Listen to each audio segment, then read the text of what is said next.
GLOBKU plays Sparking Zero early, so I'm gonna react to his gameplay today. Make sure you drop a like to help this video get out to more people. Drop a sub for everything Sparking Zero, and with that being said, let's get into it.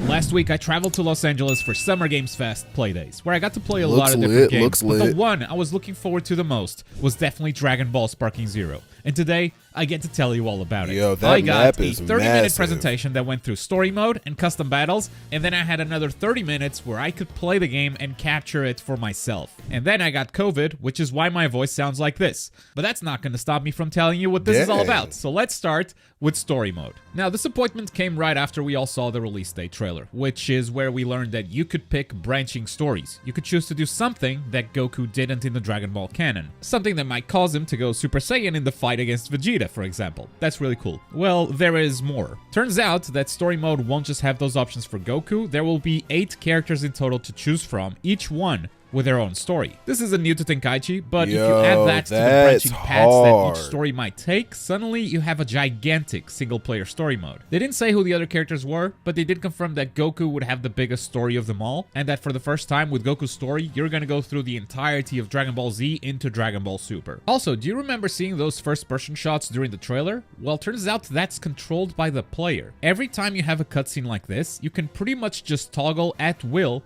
between the director's camera or the first-person view. You can go back and forth as many times as you want. So that was already impressive, but what came afterwards actually blew my mind. Let's talk about custom battles. So here, you can set up a battle Dragon with Ball? custom Like rules. what? You can give each team certain handicaps and whatnot, but it goes so far beyond what we're used to. You can set up dialogue events. For instance, the example they showed, we had Vegeta asking Beerus to train him so he could surpass Goku. If you just swap Vegeta out for Mr. Satan, you can have the exact same scene play out, and just have Beerus telling Mr. Satan, okay, let's do it. You can also set up events that happen mid-fight, that happen whenever your character or your opponent meet a certain condition. For example, let's say one of you reaches 30% health, it triggers an event. What's that event? You can choose what it is. And the amount of options that were on screen were honestly too much for me to keep track of. It really felt like I was watching a build-your-own-story type game mode. Or utilizing those tools, you could also just make your own raid boss type challenge. The amount of tools that this has seems insane. And then you can create these and share them with other players. So thanks to this mode,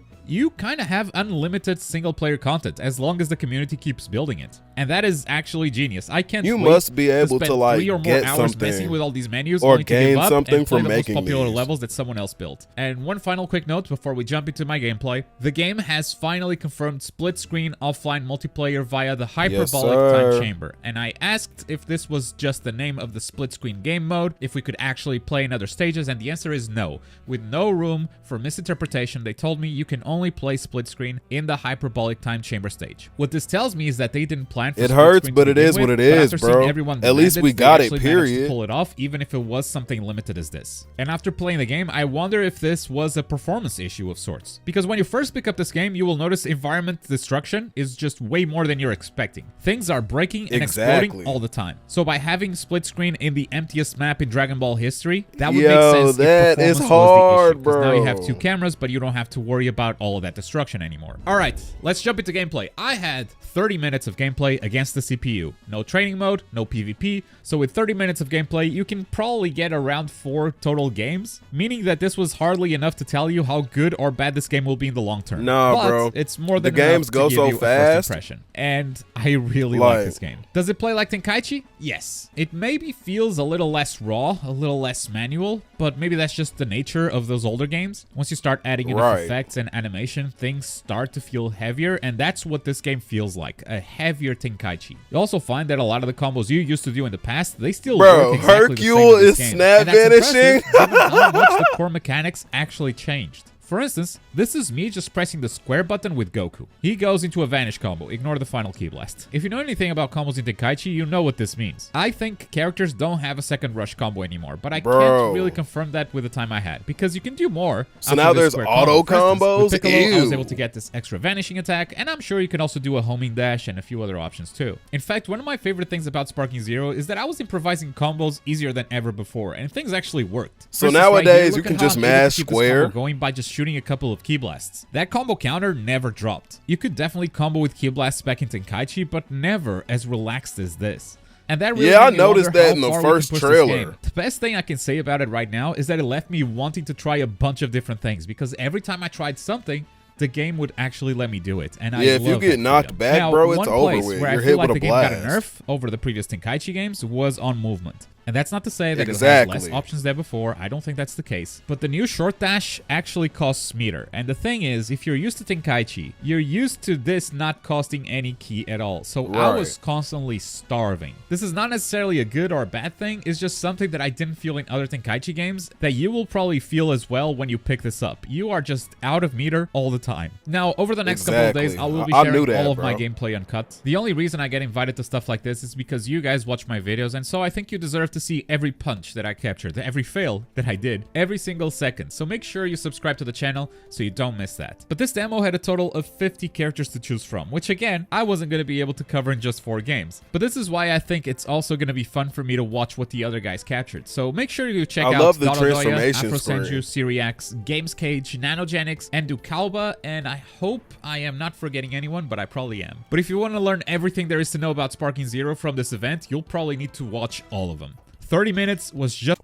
We did Syriax first. If you haven't watched that, go watch it. That's not enough time to see everything. Not even close. That said, it was enough time to reveal 2 new characters. I wouldn't worry too much about this character select screen, by the way. It's probably not final. But you can see Adult Gohan Super Saiyan is selectable here. We previously only had Base Form and Super Saiyan 2. So that's an obvious but nice confirmation. And we also have Dr. Gero. I didn't play him, but there he is, and there's his move list too. That said, here are some details that I discovered while playing that others may have not picked up on. This is the portion of the video that's probably the most unique to my experience, even if you've already watched the other creators. First of all, Frieza's aura is crazy. Standard is the brand new scheme. It feels like a modern take on Tenkaichi. This might be like my first Dragon Ball game where I actually play Frieza and enjoy it as close as possible. I tried both schemes and it was a mistake. I should have just stuck to classic. It just messed with my brain. See? But both of them feel like they're I missing said that in the last one video. thing. I'm doing like classic. Standard has B for perception. It just feels like B could be a better button. So while I appreciate having 2 control schemes, having full customization of controllers would actually be the best possible option. In addition to the control schemes, this game is taking a page out of the Storm Connections book and letting you enable or disable all kinds of assists. So you got combo assists, counter assists, blocking assists.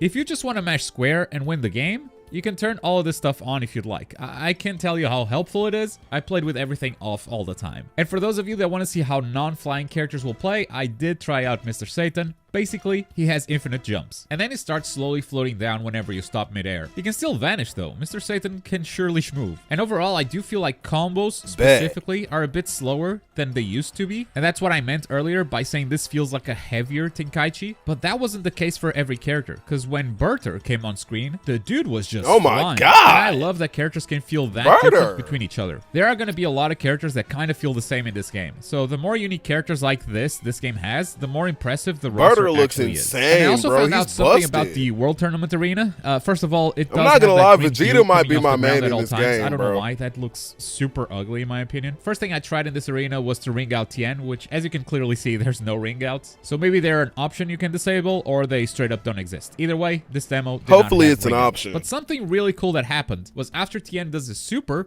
the announcer gets scared, everyone evacuates the stage, and the stands become empty. This is more than just a cutscene, by the way, because now the stage is much bigger than before. You may notice here that we're fighting completely outside the arena now. We are in the surrounding areas, and the stands have just become destructible too, which just goes to show how much can actually be destroyed in this game. But that's about all that I found. This is with my time. wild, I can't wait bro. to see what the other creators found too. Now, is this the perfect We ain't never Dragon Ball saw game? that No. before, bro. I think it can become one of the best 3D Dragon Ball games of all time, and that is quite the achievement. But I did run into a lot of jank, and honestly, it wouldn't surprise me if this game came out very buggy, because the jank I found doesn't seem to be super easy to fix. But luckily, it's also nothing game-breaking. It's stuff like camera collision with the ground. If your opponent is flying and you're on the ground, you're pretty gonna much see through the ground. JJK It's a typical problems. camera issue in 3D games. There's also this recovery super dash bug where your character just gets stuck in this awkward position. It happened twice during my 30 minutes. One of them was the CPU doing it. Look at Krillin right there. And in general, the game has some trouble tracking enemies vertically. Even though you're locked on, you might just not see them because the camera isn't designed to keep keep up. So even with a lock on, you can lose your enemy pretty easily. I can see people taking advantage of this in PvP for sure. But in general, I'm really happy with what I played. But most of all, with what I learned. Knowing all the single player content this game's gonna have, and the confirmation Yo, that's hard! This will be a Dragon Ball game for the ages. There's probably more stuff in this footage, so make sure to subscribe so you don't miss when we go through all of it. But for today, that's all that my COVID voice can handle. And I recorded this whole thing without a mask, which means you now all have COVID too. Thanks for watching. Yo. Bye. So that was the reaction to GLOBKU Sparking Zero gameplay. If you like the video, give it a like. If you want to show love, bro, hit the subscribe button. I'm a small channel. This is my second channel, my gaming channel, but I will be covering everything Sparking Zero from now on. So for everything Sparking Zero, bro, drop a sub. And with that being said, I'm going to see y'all later. Peace.